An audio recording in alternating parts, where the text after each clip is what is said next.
आप ज्वेलरी के बिजनेस में हैं तो आपको इन खतरों से बचना ही होगा। पुलिस, चोर और झूठे केसेस, इन सब से कैसे निपटें?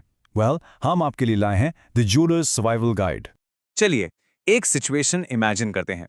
आप आराम से अपनी दुकान में बैठे हैं और तभी अचानक से पुलिस अंदर आती है और वो सीधा आप पर इल्जाम लगाते हैं कि आपके पास चोरी का सोना है। अब बताइए उस सिचुएशन में आप क्या करेंगे? सोचा है कभी? और देखिए, ये कोई फिल्म की कहानी नहीं है, ये कोई काल्पनिक सवाल नहीं है, ये बिल्कुल सच्ची घटना है।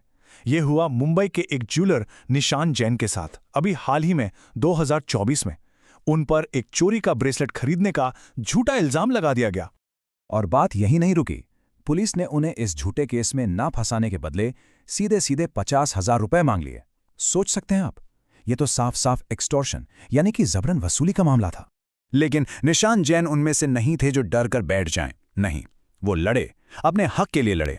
और नतीजा, ह्यूमन राइट्स कमीशन ने उन्हें पूरे 10 लाख रुपए का मुआवजा दिलवाया।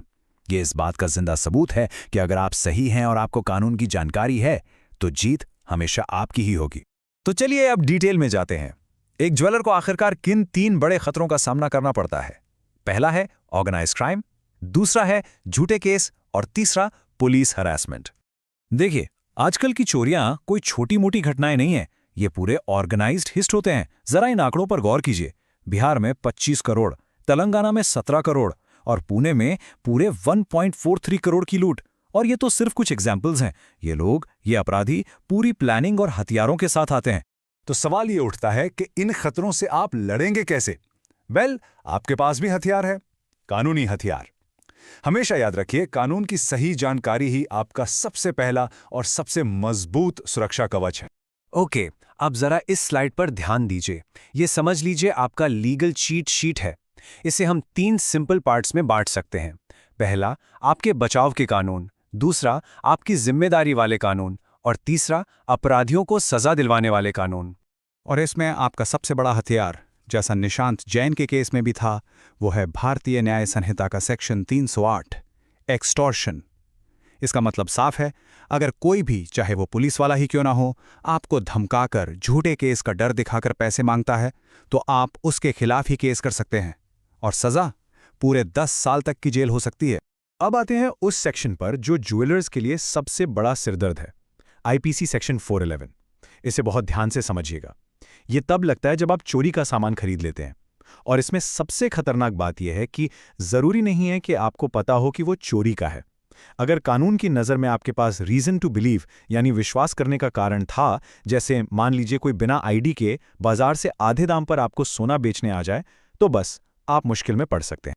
तो फिर सेक्शन 411 और 412 में फ़र्क क्या है? ये बहुत ज़रूरी है समझना। देखिए, सेक्शन 411 तब लगता है जब आपको सिर्फ शक था या आपने लापरवाही की।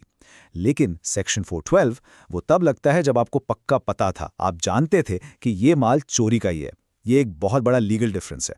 लेकिन घबराइए मत, क्योंकि अब आपके पास एक बहुत बड़ा सुरक्षा कवच है। सुप्रीम कोर्ट का एक लैंडमार्क जजमेंट फरवरी 2025 में सुप्रीम कोर्ट ने यह बिल्कुल साफ कर दिया है कि सिर्फ इसलिए कि आपके पास चोरी का सामान मिला, आप मुजरिम नहीं बन जाते। प्रोसिक्यूशन को यानी पुलिस को यह साबित करना पड़ेगा कि आपको नॉलेज थी, आपको जानकारी थी। और इस नॉलेज को गलत साबित करने का सबसे बड़ा तरीका क्या है? सही डॉक्यूमेंटेशन। जी हां, डॉक्यूमेंटेशन, ये आपका सबसे बड़ा बचाव है। इस बात को अपने मन में बैठा लीजिए। आपके सही कागज, आपकी फाइल, वो किसी भी बंदूक या तलवार से ज्यादा ताकतवर है। तो एक परफेक्ट इनवॉइस, आपका लीगल शील्ड, दिखता कैसा है? 5 चीजें, इनमें से एक भी मिस नहीं होनी चाहिए। नंबर 1, जो बेच रहा है उसकी पूरी आईडी, आधार या पैन कार्ड की कॉपी जरूर लें। 2, आइटम की हर डिटेल, वजन, प्यूरिटी, रेट। 3, यूएसआईडी नंबर, ये बहुत जरूरी है। 4, पेमेंट का प्रूफ, चाहे कैश हो या डिजिटल, साइन जरूर करवाएं। और सबसे आखिर में 5, इन सब का फोटो खींचकर क्लाउड पर एक डिजिटल बैकअप बना लें। इस काम में 0 लापरवाही। ओके, तो कानूनी सुरक्षा की बात हो गई, लेकिन कागज के साथ साथ आपको अपनी दुकान को भी एक किला बनाना होगा। तो चलिए अब बात करते हैं प्रैक्टिकल स्टेप्स की, जिससे आप अपनी दुकान को एकदम इम्पेनेट्रेबल बना सकते हैं। जब भी आप किसी से पुराना सोना खरीदें, हॉलमार्क के ये 6 निशान जरूर चेक करें। BIS लोगो, प्योरिटी, HUID नंबर, सब कुछ। लेकिन सिर्फ देखने से काम नहीं चलेगा, सबसे ज़रूरी काम है अपने फ़ोन में BIS केयर ऐप इंस्टॉल करना। ये नॉन नेगोशिएबल है। हर एक HUID नंबर को उसी वक्त कस्टमर के सामने ऐप में डाल के चेक करें। इससे दूध का दूध और पानी का पानी हो जाएगा। और इसके अलावा ये कुछ बेसिक सिक्योरिटी मेजर्स हैं जिन्हें आप इग्नोर नहीं कर सकते। CCTV जिसका कम से कम 30 दिन का बैकअप हो, एक silent panic button, door buzzer, burglar alarm system, रात को सारा माल वॉल्ट में होना चाहिए। कभी भी दुकान में अकेले मत रहिए, हमेशा कम से कम 2 लोग होने चाहिए। और सबसे इंपॉर्टेंट, कस्टमर को एक बार में सिर्फ एक ही हाई वैल्यू आइटम दिखाइए। चलिए अब बात करते हैं कुछ ऐसी गलतफहमियों की, कुछ ऐसे मिथ्स की जो इस इंडस्ट्री में फैले हुए हैं और आपके बिजनेस को बर्बाद कर सकते हैं।